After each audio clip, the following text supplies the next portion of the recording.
বিসমিল্লাহির রহমানির রহিম। রব্বি ইশরাহ লি সাদরি ওয়াইসির লি আমরি ওয়াহলুল উকদাতাম মিন লিসানি ইয়াফকাহু কাওলি। প্রিয় শিক্ষার্থী, আসসালামু আলাইকুম। আমরা আলোক সক্রিয় সমানুতা পড়ছিলাম। আলোক সক্রিয় সমানুতার ক্ষেত্রে আমরা শেষের দিকে যে অংশগুলো দেখতে পেলাম, সেই অংশগুলোর মধ্যে আমরা দেখতে পেয়েছি যে আমরা আলোক সক্রিয়তার ক্ষেত্রে এনানসিওমার অর্থাৎ অ্যান্টিমার, তারপরে ডায়াস্টোরিওমার, মেসোযৌগ, এবং আমরা এখানে এনানসিওমারগুলোর ক্ষেত্রে একটা রেসিমিক মিশ্রণটাও আমরা দেখতে পেয়েছি। তো এইগুলোতে আমরা যে বিষয়গুলো পর্যবেক্ষণ করেছি যে এই আলোক সক্রিয় যৌগ যারা, তাদের ওপর যখন এক সমতলীয় আলো ফেলা হয়েছিল, এই যৌগগুলো আলোর তলকে রোটেট করেছে, অর্থাৎ ঘূর্ণন, অর্থাৎ কি পরিবর্তন দেখিয়েছে। তো এখন আমরা এখানে যে ঘূর্ণন কোণের মানটা দেখতে পাই, যেমন আমরা ল্যাকটিক অ্যাসিডের ক্ষেত্রে, ল্যাকটিক অ্যাসিডের ক্ষেত্রে 2.24 ডিগ্রি আমরা প্লাস পেয়েছিলাম।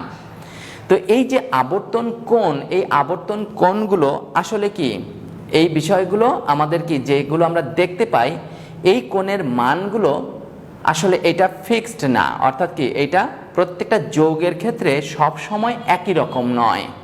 তার জন্য প্রয়োজনীয় কিছু শর্ত আছে, অর্থাৎ কি কিছু কিছু বিষয়গুলোর ওপর এই আবর্তন কোণের মানগুলো নির্ভর করে। তো এখন যেহেতু তাহলে এক একটা কন্ডিশনে আবর্তন কোণের মান এক এক রকম, তাই আমরা প্রমাণ হিসেবে আমরা যে মানটা নিই, অর্থাৎ বই পুস্তকে যেগুলো পড়ে থাকি বা আমি যেগুলো দেখালাম তোমাদেরকে, এই কোণের মানগুলোকে বলা হয় আপেক্ষিক। কি বলতো? আপেক্ষিক আবর্তন কোণ, অর্থাৎ কি আপেক্ষিক ঘূর্ণন বলা হয়। তাহলে এখানে যদি আপেক্ষিক ঘূর্ণন হয়, তাহলে নিশ্চয়ই বিষয়টা দুটি বিষয়, একটা হচ্ছে পর্যবেক্ষিত আবর্তন কোণ পাওয়া যায়, আর এইটাকে যখন আমরা কোনো কিছু সাপেক্ষে, কোনো কন্ডিশনের সাপেক্ষে আমরা বিবেচনা করি, তখন সেটাকে বলা হয় আপেক্ষিক আবর্তন। তাহলে এইবার আপেক্ষিক ঘূর্ণন বা স্পেসিফিক রোটেশন, এইটা কি, সেইটার সংজ্ঞাটা একটু আমরা দেখে নিই, এবং সেই আবর্তনগুলো কোন কোন বিষয়গুলোর ওপর সেটা হচ্ছে কি নির্ভর করে থাকে, অর্থাৎ আপেক্ষিক আবর্তনের সাথে কোন কোন ফ্যাক্টরগুলো জড়িত সেইগুলো একটু আমরা দেখে নিচ্ছি। আপেক্ষিক আবর্তনের আমরা যদি ডেফিনেশনটা দেখি, তাহলে একটু খেয়াল করে দেখো এখানে কি বলা হয়েছে। আমরা যেহেতু আপেক্ষিক আবর্তন অর্থাৎ আলোক সক্রিয়তা মাপক যে যন্ত্র, সেটা নিশ্চয়ই তোমাদেরকে বলা হয়েছিল পোলারিমিটার। এই পোলারিমিটার দেখো, পোলারিমিটার নলে রক্ষিত, তার মানে এই পোলারিমিটার নলে যে দ্রবণটা আমরা রেখেছি সেইটাই আসলে আলোক সক্রিয় কিনা এবং সে কতটুকু আবর্তন করবে সেইটাই কিন্তু আমরা কি মেজারমেন্ট করব। তাহলে দেখো, পোলারিমিটার নলে রক্ষিত আলোক সক্রিয় যৌগের প্রতি ঘন সেন্টিমিটার দ্রবণে, তার মানে কি আমাদের প্রতি ঘন সেন্টিমিটার দ্রবণ, অর্থাৎ এখানে দ্রবণের ঘনমাত্রা যদি আমরা একক সক্রিয়তা বিবেচনা করি, অর্থাৎ কি 1 ঘন সেন্টিমিটারে যদি 1 গ্রাম দ্রবীভূত থাকে, তাহলে আমাদের যে ঘনমাত্রাটা হবে, সেই আলোক সক্রিয় যৌগ দ্রবীভূত থাকলে দ্রবণের মধ্য দিয়ে যখন আমরা এক সমতলীয় আলোটাকে পাস করাবো, দেখো এক সমতলীয় আলোকে আমরা যখন পাস করাচ্ছি, এবং সেখানে এই টিউবের দৈর্ঘ্য কতটুকু দেখো তো, এই টিউব যেটা পোলারিমিটার নল থাকে, এইটার আমরা লেন্থ অর্থাৎ দৈর্ঘ্যটাকে এল দিয়ে প্রকাশ করি, তবে এর মানটা হয় 1 ডেসিমিটার। কতটুকু বলতো? 1 ডেসিমিটার। একটু জেনে রাখা উচিত তোমাদের যে 1 ডেসিমিটার সমান 10 সেন্টিমিটার।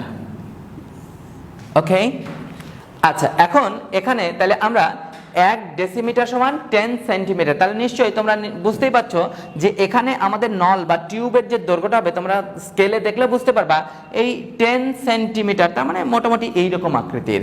তো এখন এখানে কি হবে, এই যখন আমরা আলো, এই এক সমতলীয় আলো এর মধ্যে দিয়ে যখন আমরা পাস করব, তাহলে নিশ্চয়ই আলোটা প্রসারিত হবে বা প্রতিসরিত হবে বা গমন করবে। এই গমন করার সময় এখানে নিশ্চয়ই কি হবে, আলোর তলটা ঘুরে যাবে। অর্থাৎ কি, যদি আমার আলোক সক্রিয় যৌগ না হয়, তাহলে সেটা কি হতো, 0 ডিগ্রি দিয়ে পাস করতো। কিন্তু আমরা দেখতে পাচ্ছি এবার আলোর তলটা আমার 0 বরাবর যায়নি, বরং কোন দিকে গেছে, একটু বেঁকে গেছে। তার মানে কি ডান দিকেও যেতে পারে, বাম দিকেও যেতে পারে। তাহলে আমাদের যে এই যে আলোর তলটুকু ঘুরে গেল, অর্থাৎ কি বিচ্যুত হইল, এটাকে আমরা কি বলছি, আবর্তন কোণ বলছি। এখন এই আবর্তন কোণ, তার মানে এখানে আলফার মানটা আমরা যদি বের করতে চাই, আবর্তন কোণের মান অর্থাৎ আপেক্ষিক আবর্তন, তাহলে আমাদের এখানে পর্যবেক্ষিত, অর্থাৎ কি আমরা এই দ্রবণের মধ্যে দিয়ে যখন পাস করাবো তখন এখানে আমরা একটা কোণের মান দেখতে পাচ্ছি। তাহলে এটা হচ্ছে কি একটা পর্যবেক্ষিত কোণ। এই পর্যবেক্ষিত আবর্তন কোণের সাপেক্ষে হিসাব করে আমরা আপেক্ষিক আবর্তন কোণের মান নিয়ে আসতে পারি। সেইটার জন্য একটা বিজ্ঞানীরা সূত্র দিয়েছেন, সেটা দেখো, তাহলে লিখো সুন্দর করে, আপেক্ষিক আবর্তন। আপেক্ষিক আবর্তন, আপেক্ষিক আবর্তন কোণকে প্রকাশ করা হয় আলফা দিয়ে, দিস ইজ আলফা। এবং এখানে যে শর্তগুলো প্রযোজ্য সেটা অবশ্যই এখানে একটা নির্দিষ্ট তাপমাত্রা টি ডিগ্রি সেলসিয়াস, এবং এখানে কি যে তরঙ্গ দৈর্ঘ্যের আলোটা পেলছি আমরা এক সমতলীয় আলো, সেইটার তরঙ্গকে প্রকাশ করা হচ্ছে ডি দিয়ে। এবং এইটা যে বিষয়টার উপর নির্ভর করে সেটা হচ্ছে কি, this is A by L গুণন সি। তাহলে এখান থেকে আমাদের একটু পরিচয় নিয়ে নিতে হবে যে এ এটা কি, এল কি এবং সি কি। এটা যদি আমরা নিতে পারি তাহলে আমরা এখান থেকে সহজেই হিসাব করে যে কোনো যৌগের আপেক্ষিক আবর্তন কোণের মান বের করা যাবে। তাহলে এবার একটু দেখে নিই, তার মানে আপেক্ষিক আবর্তন কোণ কয়েকটা ফ্যাক্টরের উপর নির্ভরশীল। সেই ফ্যাক্টরগুলো কি কি দেখো তোমরা একটু এখানে খেয়াল করে দেখো। আমাদের এই আপেক্ষিক আবর্তন যে বিষয়গুলোর উপর মানে কি সম্পর্কযুক্ত সেইগুলো এখানে খেয়াল করে দেখো। এখানে আমরা বুঝতেই পাচ্ছি যে এক একটা পদার্থের আমাদের নিশ্চয়ই কি যৌগগুলোর সংকেত এক এক রকম, তাদের আণবিক ভর এক এক রকম। তাহলে তাদের একক আয়তনে যদি আমরা এখানে সলিউশন তৈরি করি তাহলে সেক্ষেত্রে ঘনমাত্রা আমাদের কি আসতে পারে, এক একটা যৌগের ভিন্ন ভিন্ন আসতেই পারে। তবে স্ট্যান্ডার্ড হিসেবে আমরা কোনটা নিই, 1 গ্রাম পার সেন্টিমিটার কিউব, অর্থাৎ এইটা আমরা কি প্রমাণ দ্রবণ হিসেবে নিই। কিন্তু এই দ্রবণটা তুমি ভিন্ন ঘনমাত্রাতেও করতে পারো। তাহলে আমরা এইটুকু বুঝতেই পারি। খেয়াল করে দেখো, যদি তোমাকে আমি 2 mm একটা কাঁচের মধ্যে দিয়ে আমি যদি আলো পাস করতে বলি, তাহলে এখান থেকে আলো যে পরিমাণ কি মাধ্যম কর্তৃক শোষিত হবে, একটা মোটা কাঁচ মনে করো 6 mm দিয়েছি, তাহলে এর মধ্যে দিয়ে তুমি লাইট পাস করলে তাহলে ডেফিনেটলি কি 6 mm যখন হয়, পুরুত্ব যখন বেড়ে যায়, ঘনত্ব বেড়ে যায়, নিশ্চয়ই আলোর শোষণও বেড়ে যায়, অর্থাৎ নির্গমনটা কি হয়, কম হয়। তাহলে আমি যদি এই তরলের মধ্যে দিয়ে এখানে যে পরিমাণ গাঢ়ত্ব আছে, অর্থাৎ এখানে ঘনমাত্রাটা যদি আমি চেঞ্জ করে দিই, অর্থাৎ এখানে যা ঘনমাত্রা আছে এবার গাঢ়ত্ব যদি আরো বেশি করে দিই, তাহলে নিশ্চয়ই আলো আগে যে পরিমাণ পাস হতো সহজে, এবার নিশ্চয়ই আলো সহজে পাস হতে পারবে না। এবার খেয়াল করে দেখো, তুমি যদি 15 জন মানুষের মধ্যে দিয়ে হেঁটে যেতে চাও, তাহলে তুমি যে পরিমাণে ভিড়ের সম্মুখীন হবে, যত দ্রুত তুমি যেতে পারবে, ডেফিনেটলি তুমি যদি 100 জন মানুষের মধ্যে দিয়ে তোমাকে পাস হতে হয়, তাহলে নিশ্চয়ই কি সেখানে ভিড় বা ঘনত্ব বেশি হওয়ার কারণে তোমার গমন হারটা কিন্তু কমে আসবে। খেয়াল করে দেখো, হাইওয়েতে যখন আমাদের কি থাকে, যানজট অর্থাৎ যানবাহন কম থাকে, সেখানে গাড়ি আমরা দ্রুত চালিয়ে যেতে পারি। কিন্তু শহরের মধ্যে যখন ভিড় বেশি থাকে সেখানে কিন্তু আমরা কি সহজে চালিয়ে যেতে পারি না। তাহলে আমাদের বিষয়টা হচ্ছে কি, আলো যেটা নির্গম হবে, প্রতিসরণ ঘটবে, সেইটা ঘনমাত্রার উপর ডিপেন্ড করবে। তার মানে কি আমাদের কি ঘনমাত্রা বাড়লে এক ধরনের হবে, ঘনমাত্রা কমলে আরেক ধরনের হবে। তাহলে আমরা বলতে পারি যে এখানে যে আলোটা নির্গমন হচ্ছে সেইটা নিশ্চয়ই ঘনমাত্রার উপর ভিত্তি করে নির্গমনটা কি হবে, ভিন্ন আসবে। আর যদি নির্গমন ভিন্ন হয় তাহলে আবর্তন কোণের উপর কি প্রভাব পড়বে। এরপর চলে আসি নলের দৈর্ঘ্য।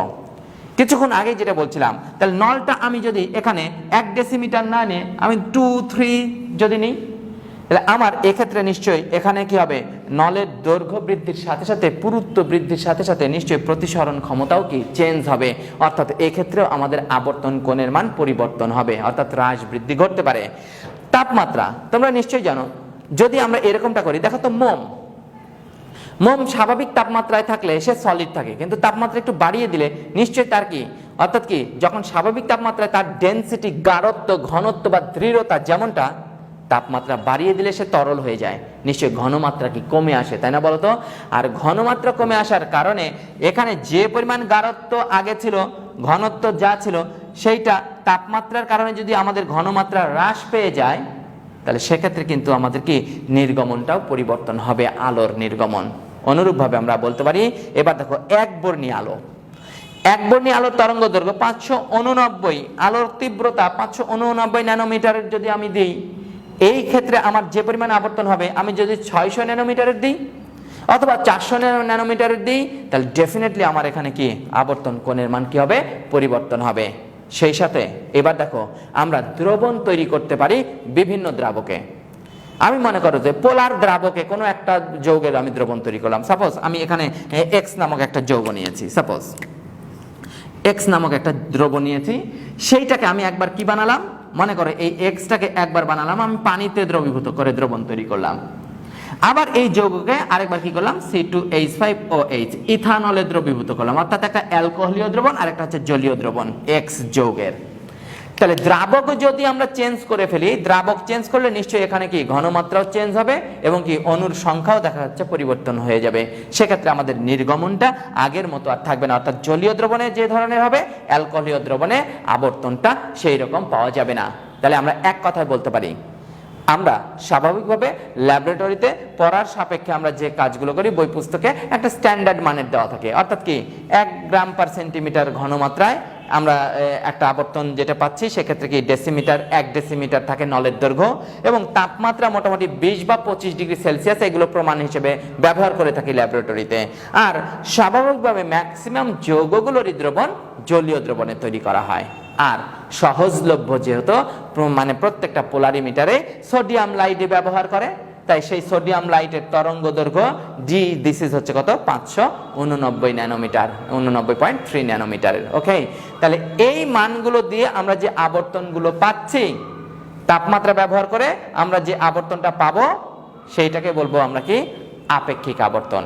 এবার একটু খেয়াল করে দেখো, যদি কোনো একটা একক ঘনমাত্রায় অর্থাৎ কি 1 গ্রাম পার সেন্টিমিটার কিউব এই দ্রবণে যদি আমরা নির্দিষ্ট তরঙ্গ দৈর্ঘ্যের আলো যদি আমরা আপতন ঘটাই, তাহলে সেক্ষেত্রে আমাদের এখানে কি হবে, এই এক সমতলীয় আলোর তলের যে ঘূর্ণনটা হবে সেই ঘূর্ণনটাকে আমরা কি বলবো, আপেক্ষিক আবর্তন বলবো।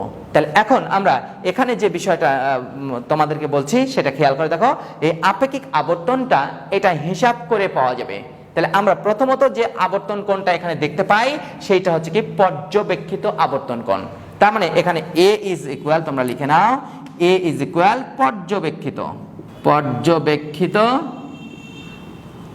আবর্তন কোণ। L হচ্ছে কি আমরা বলেই দিলাম যে আমাদের পোলারিমিটার নলের দৈর্ঘ্য, আর C হচ্ছে কি ঘনমাত্রা। তাহলে আমরা যদি এই পর্যবেক্ষিত আবর্তন কোণ, ঘনমাত্রা এবং কি যদি আমরা নলের দৈর্ঘ্যগুলো দিয়ে আমরা হিসাব করি, তাহলে ডেফিনেটলি এখান থেকে আমরা কোনো একটা যৌগের আপেক্ষিক আবর্তন কোণের মান পেতে পারি। যেমন আমরা এইটুকু খেয়াল করে দেখি যে যেমন ডিল্যাকটিক অ্যাসিডের ক্ষেত্রে আমরা আবর্তন কোণের মান কত পাওয়া যায়, 2.24 ডিগ্রি ডিল্যাকটিক অ্যাসিডের ক্ষেত্রে প্লাস, আর ইলেকট্রিক অ্যাসিডের ক্ষেত্রে কি পাওয়া যায়, মাইনাস পাওয়া যায়। অনুরূপভাবে এরকম আরো কিছু যৌগের আমরা আবর্তন হিসাব করতেই পারি। তো খেয়াল করে দেখো, আমি এখানে একটা উদাহরণ ব্যবহার করছি। এখানে যে উদাহরণটা ব্যবহার করা হয়েছে একটু খেয়াল করে দেখো তোমরা, 20 ডিগ্রি সেলসিয়াস তাপমাত্রা একটি আলোক সক্রিয় যৌগের প্রতি 100 মিলিলিটার দ্রবণে 30 গ্রাম দ্রবীভূত আছে।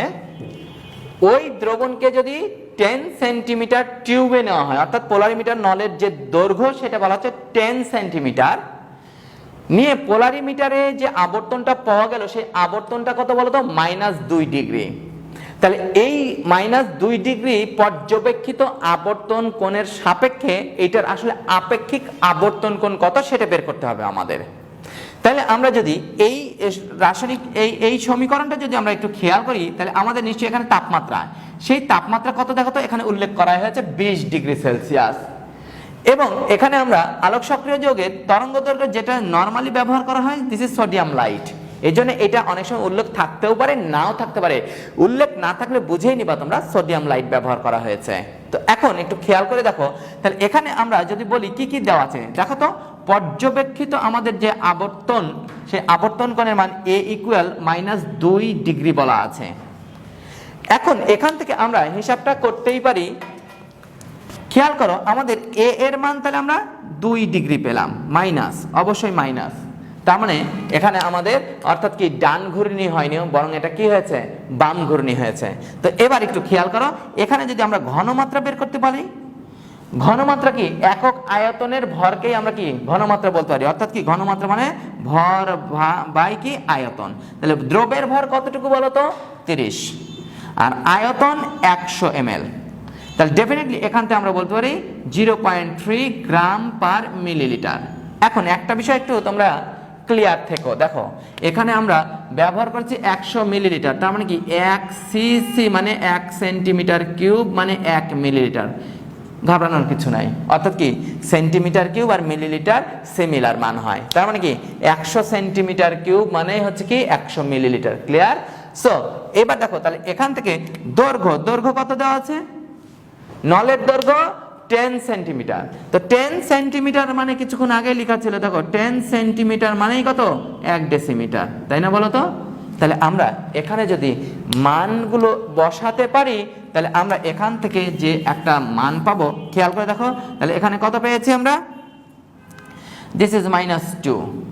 নিচে তরঙ্গ এখানে হচ্ছে লেন্থ এবং হচ্ছে কি ঘনমাত্রা যদি বসায় দাও, দিস ইজ, তাহলে আমরা পেতে পারি কত? দেখো তো এল এর মান আছে, এল কই? দিস ইজ 1 ডেসিমিটার, এবং এখানে ঘনমাত্রা পেলাম 0.3। ওকে, তাহলে এখান থেকে হিসাব করলে আমরা একটা মান পেয়ে যাই। ক্যালকুলেটরে মারলে কত আসে? -6.67 ডিগ্রি পেলাম আমরা হচ্ছে। দিস ইজ এই আলফার মান কত ডিগ্রি? 20 ডিগ্রি সেলসিয়াসে, এবং ল্যামডার মান হচ্ছে 589.3 ন্যানোমিটার। তাহলে এক্ষেত্রে তাহলে আমরা কি বুঝবো? অর্থাৎ কোন যৌগের আপেক্ষিক আবর্তন কোণের মান পেলাম আমরা -6.67 ডিগ্রি। এটা বলতে কি বুঝবো আমরা? এটা বলতে বুঝবো যে 20 ডিগ্রি সেলসিয়াস তাপমাত্রায় যদি আমরা 10 সেন্টিমিটার তথা 1 ডেসিমিটার কিউব কোন নলের ভেতরে রক্ষিত আলোক সক্রিয় যৌগের মধ্যে দিয়ে যদি আমরা 1 সমতলীয় আলোটাকে পাস করি, তাহলে আমাদের আপেক্ষিক আবর্তন কোণের মান কত হবে? -6.67 ডিগ্রি। যেহেতু মাইনাস এসেছে তাহলে এইটা নিশ্চয় ডানাবর্তী নয়, এটা কি বর্তী বলতো? বামাবর্তী।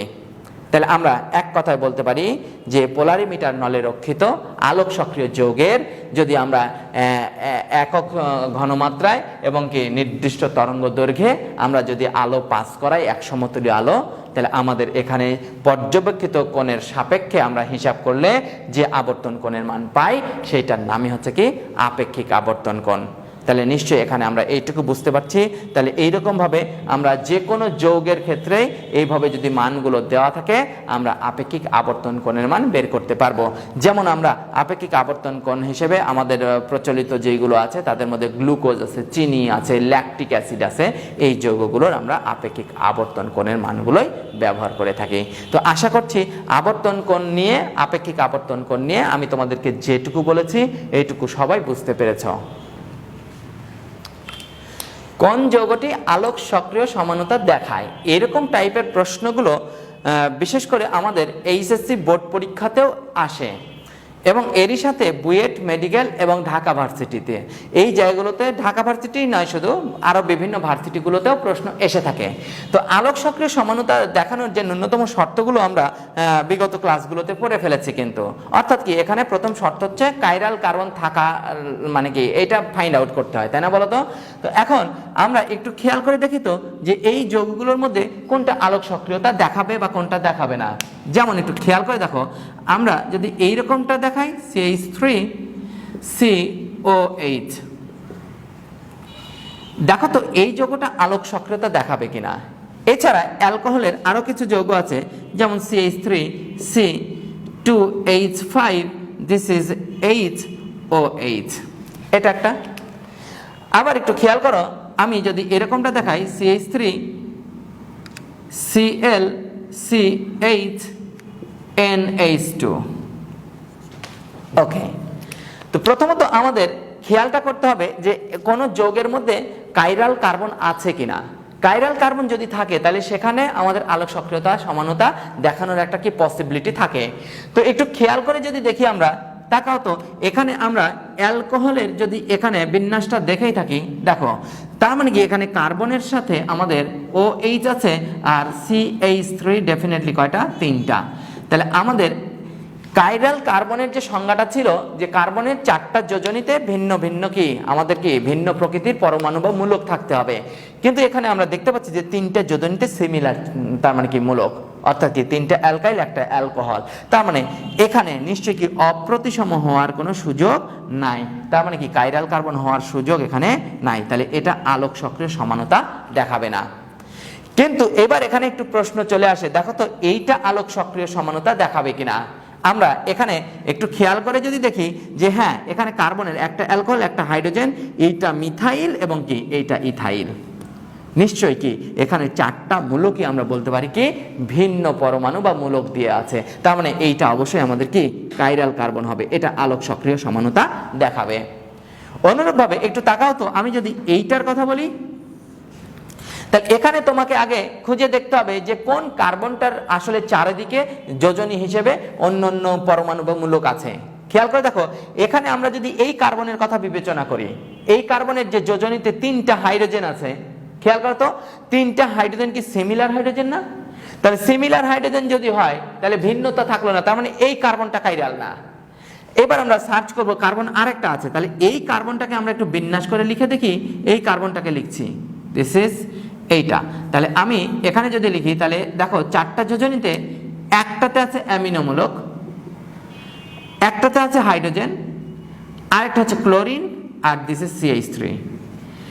যখন আমরা বিন্যাস করে লিখেছি তাহলে খেয়াল করে দেখো এখানে 4টা পরমাণু বা 4টা মূলকে কি এখানে ডেফিনেটলি আলাদা, তাহলে আমরা কিন্তু এখান থেকে সহজেই কিন্তু বলতে পারবো যে এই কার্বনের যেহেতু 4টা যোজনীতে ভিন্ন পরমাণু বা মূলক আছে, তাহলে এই কার্বনটা হচ্ছে কি অপ্রতিসম কার্বন, আর অপ্রতিসম কার্বন নিশ্চয়ই এখানে কি আলোক সমানতা দেখাবে। তাহলে এখান থেকে আমরা যে ধরনের প্রশ্ন আসুক না কেন আলোক সক্রিয় সমানতা দেখাবে কি দেখাবে না, তাহলে নিশ্চয়ই আমরা কি উত্তরটা করতে পারবো ইনশাল্লাহ।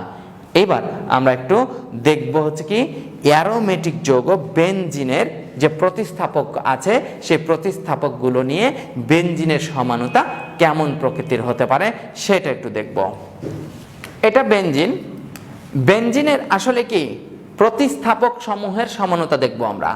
তো বেনজিনের যদি প্রতিস্থাপক আমরা একটা প্রতিস্থাপক নিই, খেয়াল করে দেখো তো এখানে যদি আমরা বসাই this is suppose CH3,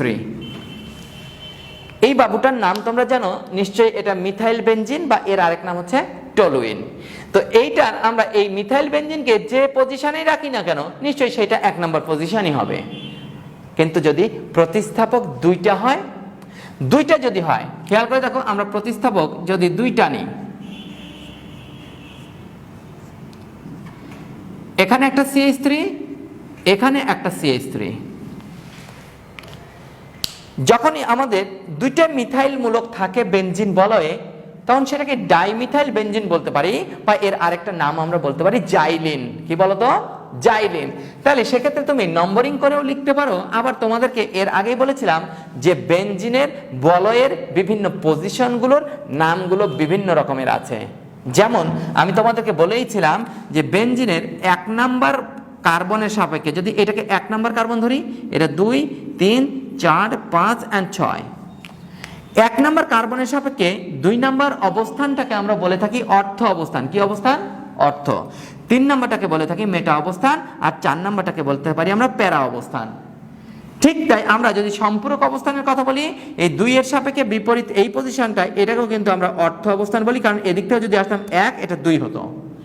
3 number এটাকে আমরা মেটা বলতে পারি, আর 4 নাম্বার দিস ইজ এটা প্যারা, এবং এটা যদি 1 হতো তাহলে এই পজিশনটাকে আমরা প্যারা বলতে পারতাম। তো সেই ক্ষেত্রে আমরা কিন্তু এটার নাম দেখো বলতেই পারি, এটার নাম আমরা অর্থোজাইলিন বলতে পারি। কি বলতে পারি বলতো? দিস ইজ 1 এর সাপেক্ষে এটা 2 নাম্বার পজিশন, তাই এটার নাম হচ্ছে অর্থোজাইলিন। এরপর খেয়াল করে দেখো তাহলে আমরা এখানে পজিশনটা যদি এবার চেঞ্জ করে ফেলি, দিস ইজ CH3, এটা ঠিক রাখলাম, এবার এখানে CH3 দিলাম, তাহলে নিশ্চয়ই কি এটা 1 2 ছিল, এবার 1 এর সাপেক্ষে এটা 3 নম্বর position, so this is metaxylene. আর এরপরে যদি আমরা আরেকটা পজিশন চেঞ্জ করি CH3 নিশ্চয়ই তোমরা বুঝতে পারছো যে 1 এর সাপেক্ষে এটা কি প্যারা অবস্থানে, তাহলে এর নাম হবে প্যারাজাইলিন। তাইলে আমরা এখানে একটা বিষয় কিন্তু একটু খেয়াল করতেই পারি, প্রতিস্থাপক আমাদের দুইটা। কয়টা বলো তো? দুইটা। দুইটা প্রতিস্থাপকের প্রকৃতি কিন্তু একই রকম, অর্থাৎ this is methyl, this is also methyl. তাহলে প্রতিস্থাপক যদি দুইটা হয় এবং দুইজনের প্রকৃতি যদি সিমিলার হয়, তাহলে সমাণু সর্বোচ্চ হয় তিনটা, অর্থ, মেটা, প্যারা। তাহলে কি আমি এখানে লিখতে পারি? খেয়াল করে দেখো তো, প্রতিস্থাপক সংখ্যা, প্রতিস্থাপক সংখ্যা, প্রতিস্থাপকের প্রকৃতি এন্ড সমাণু সংখ্যা। তাহলে বেনজিনের প্রতিস্থাপকের ক্ষেত্রে খেয়াল করে দেখো, যদি আমরা প্রতিস্থাপক বলতে পারি, প্রতিস্থাপক সংখ্যা হচ্ছে কয়টা? দুইটি। প্রতিস্থাপকের প্রকৃতি কি একই রকম? সমাণু কয়টা পেলাম? তিনটি। ওকে, এবার আমি কিছুই করব না, তোমরা একটু জাস্ট তোমরা লিখবা। খেয়াল করে দেখো, এখানে আমি মিথাইলের পরিবর্তে যদি আমি এখানে একটা ক্লোরিন দিই, ক্লোরিন দিই, ক্লোরিন দিলাম, তাহলে দেখো তো আমাদের এখানে ক্লোরিন দেওয়ার ফলে আমাদের এটা অর্থ অবস্থানে ক্লোরিন, এটা মেটা অবস্থানে, এটা প্যারা অবস্থানে। তাহলে আমরা এটার নাম তখন দেখো অর্থক্লোরো, অর্থক্লোরো টলুইন। এটা হবে মেটাক্লোরোটলুইন আর এটা প্যারাক্লোরোটলুইন। খুব সহজ, অর্থক্লোরোটলুইন, মেটাক্লোরোটলুইন এন্ড প্যারাক্লোরোটলুইন। তাইলে প্রতিস্থাপক দুইটা কিন্তু একই রকম না, ভিন্ন রকম হইলেও সমাণু সর্বোচ্চ কয়টা পাওয়া যায়? তিনটা পাওয়া যায়। তার মানে প্রতিস্থাপক দুইটি, কথা ঠিকই আছে, কিন্তু প্রকৃতি যদি দুইজনই ভিন্ন হয় তাও সমাণু কিন্তু তিনটি পেয়েছি আমরা। এবার আমরা যে কাজটা করব, প্রতিস্থাপক আমরা সংখ্যা বাড়িয়ে দেব। প্রতিস্থাপক যদি আমাদের হয় তিনটি, খেয়াল করে দেখো তো, this is chlorine, chlorine, this is chlorine, তিনটা একই রকম দিলাম আমরা। এবার খেয়াল করে দেখো, নম্বরিং যদি করি, this is 1 position, this is 2, 3, 4, 5, this is 6।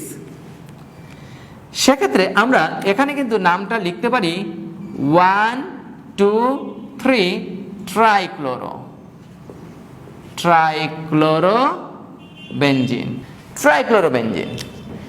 এবার একটু তাকাও, আমরা পজিশন যদি চেঞ্জ করে দিই,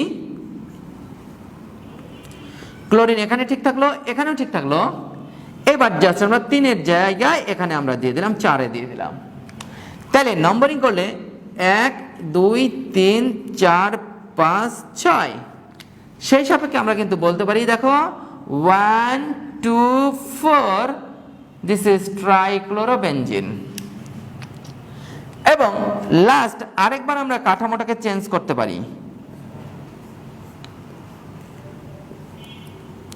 এখানে একটা ক্লোরিন, এখানে একটা ক্লোরিন, এখানে একটা ক্লোরিন। এবার পজিশনগুলো কি কি আছে? এটা 1, এটা 2, এটা 3, এটা 4, এটা 5, এটা 6। তার মানে এবার যে নামটা আমরা বলতে পারি 1, 3, 5, তার মানে কি 1, 3, 5 ট্রাইক্লোরোবেনজিন। এবার তুমি মনে করতে পারো যে পজিশন আমরা যেটাই চেঞ্জ করি না কেন, আর বারবার কিন্তু আমার এই পজিশনগুলোই ঘুরে ফিরে আসবে। তার মানে কি তুমি আর অ্যানাদার কোনো পজিশন এখানে দিতে পারবে না ক্লোরিনগুলোকে। তার মানে আমরা বলতে পারি, যদি আমাদের এরকমটা হয়, ক্লোরিন অর্থাৎ কি প্রতিস্থাপকগুলো যদি কি একই রকম এবং সংখ্যায় যদি 3টা হয়, তাহলে 3টা প্রতিস্থাপক যদি একই রকম হয়, তারপরেও কিন্তু সমাণুর সংখ্যা আমরা কয়টা পেয়েছি? 3টাই পেয়েছি। তাহলে আমরা একটু দেখে নিই, এখানে খেয়াল করো, প্রতিস্থাপক কয়টি? 3টি। 3টি প্রতিস্থাপক যদি একই রকম হয়, একই রকম, তাও সমাণু কয়টা পেয়েছি? 3টি পেয়েছি আমরা। বিগত বছরগুলোর প্রশ্নর আলোকে আমরা এইটুকু বলতে পারি, এরকম টাইপের প্রশ্ন বেশ কয়েকবার অ্যাডমিশনে এসেছে, তাই তোমাদের আইডিয়াটা রাখা উচিত, কারণ এটা বেনজিন থেকেই প্রশ্নটা আসে। খেয়াল করো, এখানে আমরা তাহলে একটা প্রশ্ন, মানে কি একটা কথা বলতেই পারি, বেনজিনের প্রতিস্থাপকের সমাণু আসলে চোখ বন্ধ করে আমরা অ্যান্সার মারবো কত? 3। প্রতিস্থাপক যেমনই হোক না কেন এখন পর্যন্ত এই তিনটা ক্যাটাগরিতে সমাণু সংখ্যা কিন্তু আমরা তিনটাই পেয়েছি। তার মানে এক্সাম্পল খেয়াল করে দেখো, আমি তোমাদেরকে দেখাচ্ছি যে এইরকম টাইপের এসেছে এর আগেও প্রশ্ন। কেমন? C6H4 OH2। তার মানে তোমরা কি বুঝতে পারছো যে এখানে ডেফিনেটলি C6H6 এটা তো বেনজিন। এখানে কি হয়েছে? এখানে হাইড্রোজেন দুটো প্রতিস্থাপিত হয়েছে দুটো অ্যালকোহল মূলক দ্বারা। এবার একটু খেয়াল করে দেখো তো, প্রতিস্থাপক দুইটা, 2 লিখেছি মানে কি এই দুটো প্রতিস্থাপক একই। তাহলে প্রতিস্থাপক যদি দুইটা একই রকম হয়, দুটি একই রকম, তাহলে সমাণু সংখ্যা কতটি? অপশন দেওয়া থাকে 2টি, 5টি, 3টি, 4টি।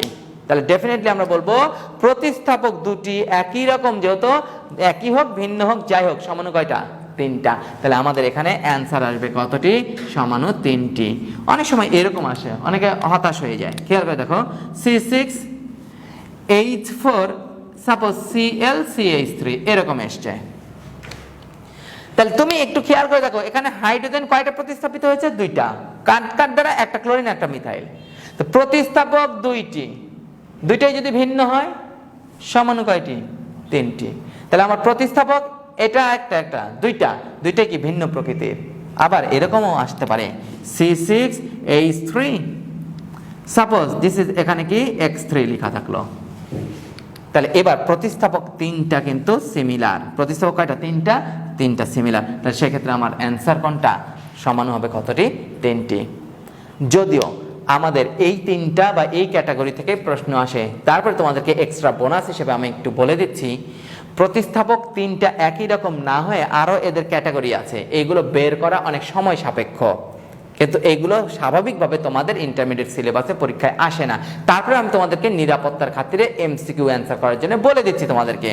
প্রতিস্থাপক আমার যদি 3টা হয়, ক্যাটাগরি একটু আলাদা দেখো, প্রতিস্থাপক 3টি ঠিকই থাকলো, কিন্তু এদের মধ্যে 2টি একই রকম, 2টি একই আর একটা ভিন্ন, একটি ভিন্ন, এরকম যদি হয় তাহলে তুমি সমাণু সংখ্যা পাবা 6টি। এটা একটু মনে রাখবা তোমরা। আর প্রতিস্থাপক 3টাই থাকলো, কিন্তু যদি 3টি ভিন্ন হয়, 3টি ভিন্ন, এগুলো বিন্যাস করে সময় নিয়ে করে দেখতে হয়, সেক্ষেত্রে তুমি সমাণু সংখ্যা পাবা 10টি। তাহলে এইটুকু জাস্ট আমি একটু তোমাদেরকে মনে রাখতে বলবো যে পরীক্ষার হলে তো অত সময় পাওয়া যাবে না, কিন্তু বাইচান্স যদি কখনো অ্যাডমিশনে দিয়েই দেয় যে প্রতিস্থাপক 2টি একই রকম একটা ভিন্ন হয়, তাহলে সেক্ষেত্রে এটা একটু কষ্ট করে মনে রাখবো, আমরা 6টি পাবো সমাণু, আর 3টাই ভিন্ন হয় সমাণু সংখ্যা বিন্যাস করে আমরা টোটালি পাবো কয়টি? 10টি পাবো। তাহলে আমাদের বেনজিনের প্রতিস্থাপক থেকে যদি কখনো সমাণুর সংখ্যা বের করা বা সমাণু জানতে চাওয়া হয়, তাহলে নিশ্চয়ই তোমাদের বিষয়টা খুবই সহজভাবেই তোমরা উপস্থাপন করতে পারবে বা অ্যান্সার করতে পারবে। এখানে একটা দেখো, বুয়েটের একটা প্রশ্ন এসেছিল 16-17 সেশনে, অর্থাৎ C6H12 যৌগের অ্যালিসাইক্লিক। খেয়াল করে দেখো, এখানে কিন্তু উল্লেখ করে দিয়েছে অ্যালিসাইক্লিক। যদি এমনি স্বাভাবিকভাবে আমরা যদি বলা থাকতো যে আমাদের এই যৌগের সমাণুগুলোর কাঠামো লেখো বা কি কি সমাণু হতে পারে, তাহলে এইটা নিশ্চয়ই তোমরা C6H12 এটা দেখছো একটা অলিফিন, অর্থাৎ কি অ্যালকেন, দ্বিবন্ধনযুক্ত। তাহলে দ্বিবন্ধনযুক্ত যৌগ যখনই বলতো বা কোনো কিছু উল্লেখ না করে দিত, তাহলে কিন্তু আমরা অ্যালিসাইক্লিক, অ্যালিফেটিক, অর্থাৎ কি শিকল সমানুতা, গাঠনিক সমানুতা সবকিছুই কিন্তু আমরা দেখাতে পারতাম। কিন্তু এখানে যেহেতু উল্লেখ করেই দিয়েছিল যে কি অ্যালিসাইক্লিক যৌগ, তাহলে এই অ্যালিসাইক্লিক অর্থাৎ অ্যারোমেটিক হওয়া যাবে না, অ্যালিসাইক্লিক আমাদের কি কাঠামোগুলোই কিন্তু তোমাকে শো করা লাগবে। তাহলে খেয়াল করে দেখো তো, এখান থেকে তাহলে আমাদের যে সমাণুগুলো হতে পারে সেগুলো তোমাকে একটু চিন্তা করে করে বুঝে শুনে দেখে দেখে আমাদের কি সমাণুগুলো ড্রয়িং করতে হবে। তাহলে একটু খেয়াল করে দেখো তো, তাহলে আমি যদি এইটা যেহেতু আমাদের 6 কার্বন বিশিষ্ট এবং এটার সাধারণ সংকেত CnH2n, খেয়াল করে দেখো, তাহলে এখান থেকে আমরা CnH2n এটার নাম হচ্ছে কি আমরা স্বাভাবিকভাবে হেক্সিন বলতে পারি। তো হেক্সিন, কিন্তু আমাদের এটা যেহেতু সাইক্লিক যৌগ বানাতে হবে, তাহলে সেক্ষেত্রে আমাদের সাইক্লিক যৌগের এটা দেখো সাধারণ সংকেত আমরা যদি বলি, এটা একটা হচ্ছে অ্যালকিনের সাধারণ সংকেত, আর এই সংকেতটা অ্যালকিনের পাশাপাশি হয় সাইক্লোঅ্যালকেন, সাইক্লো অ্যালকেন। এই অ্যালকেন আকারে যদি আমরা লিখতাম, দেখো CH2 CH CH2 CH2 CH2 and CH3, তাহলে আমরা এখান থেকে হেক্সিন 1 হেক্সিন 2 হেক্সিন 3 এইভাবে কিন্তু আমরা শিকল সমাণু বা অবস্থান সমাণু কিন্তু আমরা বলতে পারি না বলো তো? কারণ কি অবস্থান আমাদের কি 1 নম্বর কার্বনে 2 নম্বর কার্বন 3 নম্বর কার্বন দেখাতে পারি, কিন্তু আমাদের প্রশ্নে কিন্তু এই শিকল বা অবস্থান সমাণু বলা হয়নি, শুধুমাত্র অ্যালিসাইক্লিক সমাণুর কথা বলা হয়েছে। তাহলে সেক্ষেত্রে অ্যালিসাইক্লিক তার মানে কি এইটা সাধারণ সংকেত অ্যালকিনের হইলেও এটাকে আমাদের সাইক্লো অ্যালকেন আকারে উল্লেখ করতে হবে। তাহলে সাইক্লো অ্যালকেন, সেক্ষেত্রে একটু দেখে নাও আমরা কিভাবে লিখতে পারি। যদি আমরা দেখতে চাই, ফার্স্ট দেখো ডেফিনেটলি তোমরা বুঝো যে কার্বন এইভাবে, আমি প্রথমটা একটু দেখাচ্ছি ডিটেল, তারপরে সংক্ষেপে লিখব। তোমরা দিস ইজ এইভাবে চক্র গঠন করে নাও। আর আমরা এটুকু জানি যে যোজনী পূরণের জন্য এখানে কার্বনের যোজন 2 আছে, তাহলে নিশ্চয়ই কি হাইড্রোজেন 2টা করে আসবে। তাহলে এটার নাম হচ্ছে সাইক্লোহেক্সেন। This is cyclohexane. এটাকে নিশ্চয়ই শর্টকাটে আমি যদি লিখতাম তাহলে ডেফিনেটলি এইভাবে লিখলেও কোনো আপত্তি নাই। দিস ইজ কাঠামো আকারে এইভাবে। তার মানে আমরা বুঝতেই পারি যে এই কোণাতে একটা করে কার্বন আছে আর 2টা করে কি আছে, হাইড্রোজেন আছে। তাহলে এটা আমরা পেলাম। দেখো আণবিক সংকেত কিন্তু ঠিকই থাকছে, কার্বন 6টা হাইড্রোজেন 12টা ঠিকই থাকছে। এইবার আমরা অ্যানাদার আরো কিছু কাঠামোগুলো দেখে নিই। তাহলে একটা কাঠামো পেলাম, দিস ইজ, এটার নাম হচ্ছে সাইক্লোহেক্সেন। তোমরা লিখে নাও সাইক্লোহেক্সেন। এবার একটু তাকাও, আমি যদি এইটাকে এইভাবে দেখাই CH3, তাহলে নিশ্চয়ই আমরা এখানে বলতে পারি যে, খেয়াল করে দেখো 1 2 3 4 5টা আমাদের কার্বন এখানে আছে আর এই একটা 6টা। তাহলে এটা যদি আমরা বলতে পারি যে মিথাইল সাইক্লোপেন্টেন, কয়টা কার্বন, এইটুকু হচ্ছে কি সাইক্লোপেন্টেন। খেয়াল করে দেখো 1 2 3 4 5 আর এটা মিথাইল। তাহলে আমরা 1 নম্বর কার্বনের সাথে এটাকে বলতে পারি, তার মানে 1 2 3 4 5। তাহলে আমরা এটাকে নিশ্চয়ই বলতে পারি 1 মিথাইল সাইক্লোপেন্টেন। লিখে নাও শুধু মিথাইল বা 1 মিথাইল সাইক্লোপেন্টেন। ওকে, নেক্সট আমরা এখানে আরেকটা দিতে পারি। দেখো এটার নাম কি, সাইক্লোবিউটেন। তো সাইক্লোবিউটেনের এখানে একটা CH3 দিলাম, এখানে একটা CH3 দিলাম। খেয়াল করো, তাহলে এখানে আমরা এইটুকু হচ্ছে সাইক্লোবিউটেন, কিন্তু মিথাইল কয়টা, 1 2। তাহলে আমরা 1 2 এভাবে বলতে পারি, বা ডাইরেক্ট মানে কি ডাইমিথাইল সাইক্লোবিউটেন। তাহলে দেখো 1 2 ডাইমিথাইল সাইক্লোবিউটেন।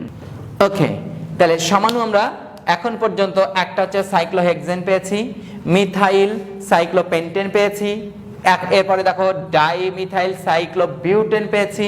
এবার একটু খেয়াল করো, নিশ্চয়ই আমরা 3টা কার্বনে 3টা যদি মিথাইল দিই, এবার খেয়াল করো তো, এবার খেয়াল করলে আমরা নিশ্চয়ই কি যখনই আমরা শাখা একটা করে বাড়াচ্ছি, মূল শিকলে আমাদের অর্থাৎ কি চক্রের মধ্যে কার্বন সংখ্যা একটা করে কমে যাচ্ছে। তাহলে এইবার এইটুকু খেয়াল করে দেখো আমাদের 3টা, তার মানে সাইক্লোপ্রোপেন। সেই সাপেক্ষে আমাদের মিথাইল কয়টা, 3টা, 1 2 3। তাহলে আমরা বলতে পারি ট্রাইমিথাইল, আবার বলতে পারি 1 2 3 ট্রাইমিথাইল সাইক্লোপ্রোপেন। তাহলে ট্রাইমিথাইল সাইক্লোপ্রোপেন। ওকে, তাহলে আমরা এইভাবে 3টা পেয়েছি। এরপর খেয়াল করে দেখো আমরা আরো কিছু লিখতে পারি। ওকে, আমাদের সাইক্লোবিউটেন ঠিকই আছে, শুধুমাত্র এবার কার্বন 2টাকে মিথাইল আকারে না দিয়ে আমরা একবারে ইথাইল করে দিয়েছি। তাহলে এটা আমরা বলতে পারবো ইথাইল সাইক্লোবিউটেন, ইথাইল সাইক্লোবিউটেন। এরপর চিন্তা করো আরো কিছু চেঞ্জ করতে পারি আমরা। এখানে তাকিয়ে দেখো, সাইক্লোপ্রোপেন ঠিক রাখলাম আমরা, এবার এখানে কি করে দিলাম, C3H কত 7। তাহলে এর আগেরটা আমাদের যখন আমাদের পার্শ্ব শিকলে অর্থাৎ কি প্রতিস্থাপকে যখন আমাদের কার্বন সংখ্যা বেড়ে যাচ্ছে, মূল চক্রে আমাদের কার্বন সংখ্যা একটা করে কমে যাচ্ছে। তাহলে এবার এটার নাম হচ্ছে প্রোপাইল আর এটা সাইক্লোপ্রোপেন। তাহলে লিখো প্রোপাইল, প্রোপাইল সাইক্লোপ্রোপেন। এরপর দেখো আরো কিছু আমরা লিখতে পারবো। এটাকে যদি ভেঙে দিই, এই প্রোপাইল মূলককে ভেঙে যদি দিই তাহলে এখানে একটা ইথাইল মূলক দিতে পারি, ইথাইল, আর এখানে মনে করো আরেকটা দিতে পারবো মিথাইল। তাহলে আমরা এক্ষেত্রে বলতে পারবো ethyl, methyl, cyclopropane, ethyl, methyl, cyclopropane. Okay, আবার তুমি যদি নম্বরিং করে লিখতে চাও তাহলে কি 1 ইথাইল 2 মিথাইল সাইক্লোপ্রোপেন। ওকে, এরপর আরেকটা কাঠামো দেখে নিই আমরা। এখানে আমরা এভাবে বলতে পারবো, দেখো একই কার্বনে যখন আমাদের থাকবে ডেফিনেটলি আমরা এটা যেমন বলতেই পারি যে 1 ইথাইল 2 মিথাইল, আর এই ক্ষেত্রে এটাই যদি 1 হয় তাহলে আমরা বলতে পারবো 1 ইথাইল 1 মিথাইল সাইক্লোপ্রোপেন, সাইক্লোপ্রোপেন এখানে লিখে দাও। তাহলে আমরা ওরিয়েন্টেশন করে এইভাবেও লিখতে পারলাম। তাহলে কাঠামো হলো কয়টা দেখি, 1 2 3 4 5 6 7 8টা। আমরা আরেকটু বানাতে পারি কিনা খেয়াল করে দেখি। এরপর দেখি একটু সাইক্লোবিউটেন। সাইক্লোবিউটেনে খেয়াল করে দেখো দুইটা মিথাইলকে আমরা 2 কার্বনে দিয়েছিলাম। তাহলে এবার কি আমরা দুইটা মিথাইলকে আমরা একই কার্বনে দিতে পারি না? CH3, this is CH3। তার মানে এটা আমাদের ছিল যে ইথাইল মিথাইল সাইক্লোপ্রোপেন, আর এবার আমরা কিন্তু বলতে পারি এটাকে dimethyl, dimethyl cyclopropane, this is cyclopropane. Okay, লিখে নাও ডাইমিথাইল সাইক্লোপ্রোপেন। তাহলে এই মোটামুটি আমরা এইভাবে যদি অ্যালিসাইক্লিক যৌগের কথা বলা হয় তাহলে অ্যালিসাইক্লিক যৌগে সাইক্লোপ্রোপেন অর্থাৎ কি অ্যালিসাইক্লিক যৌগের যে সমাণুগুলো সেইগুলো আমাদের এই ক্যাটাগরির হতে পারে। এছাড়াও দেখো আমরা আরেকটা বানাতে পারি, সেটা হচ্ছে এই কার্বনে একটা মিথাইল, এখানে আরেকটা মিথাইল, এখানে আরেকটা মিথাইল। তাহলে এবার আমরা এখানে কিন্তু ট্রাইমিথাইল সাইক্লোপ্রোপেন বলতে পারি, কিন্তু পজিশনগুলো কিন্তু চেঞ্জ হয়েছে। পজিশন যদি চেঞ্জ হয় তাহলে খেয়াল করে দেখো এখানে 1 এখানে 2, তার মানে এখানে আমরা লিখতে পারি 1 1 and 2 ট্রাইমিথাইল সাইক্লোপ্রোপেন, সাইক্লোপ্রোপেন। একই কথা বারবার না লিখে এখানে লিখে দাও সাইক্লোপ্রোপেন। তাহলে এইভাবে আমরা সমাণুগুলো বের করতে পারি। তো প্রিয় শিক্ষার্থী দেখো আমরা যতগুলো সমাণু হতে পারে আমরা চেষ্টা করলাম এখানে সমাণুগুলোর সবগুলো কাঠামো তোমাদেরকে দেখানোর। তো সেক্ষেত্রে তোমরা এখানে একটু বিবেচনা করবে, ঘাবড়ানোর কিছু নাই। সমাণু অনেক বের হতে পারে, অ্যাট এ টাইম তোমার মাথায় সব কিছু নাও আসতে পারে, 2-1টা কম হইলেও আমাদের কোনো আপত্তি নাই। তাহলে সেক্ষেত্রে আমরা যথাসম্ভব সমাণুগুলো যে কটা কাঠামো তুমি দিবা প্রয়োজনে সে অনুযায়ী মার্ক তুমি পাবা। তো আশা করছি তোমাদের সমানুতা নিয়ে যে টপিকসগুলো আমার ইম্পর্টেন্ট টপিকস বা লেস ইম্পর্টেন্ট সবই ডিটেল বলার দরকার ছিল সেগুলো বলেছি। আরও কিছু প্র্যাকটিস আছে যেগুলো আমাদের যখন বাস্তব ক্লাস শুরু হবে ইনশাল্লাহ সরেজমিনে, তখন আমি আরও কিছু এইগুলোর ওপর তোমাদেরকে প্র্যাকটিস করাবো ইনশাল্লাহ। তো সমানতা নিয়ে আমরা যা দেখালাম তোমাদেরকে সেগুলো আশা করছি তোমরা খুব ভালো মতো আয়ত্ত করতে পেরেছ। তো সমাণু অর্থাৎ কি আমরা সমানুতার যতগুলো ক্যাটাগরি অর্থাৎ কি গাঠনিক সমানুতা, স্টেরিও সমানুতা, সেই সাথে জ্যামিতিক সমানুতা, আলোক সক্রিয় সমানুতা, এগুলোর আমরা বিস্তারিত তথ্য নিজেরা কি আত্মস্থ করে নেব ইনশাল্লাহ। তো এখন আমরা বলতে পারি যে আমাদের সমানুতা অংশ নিয়ে আর কোনো প্রবলেম হবে না। তো প্রিয় শিক্ষার্থী তোমরা এগুলো ভালো মতো প্র্যাকটিস করো, ভালো থেকো এবং আগামী ক্লাসে দেখা হবে ইনশাল্লাহ। সে পর্যন্ত সুস্থ থেকো। আল্লাহ হাফেজ।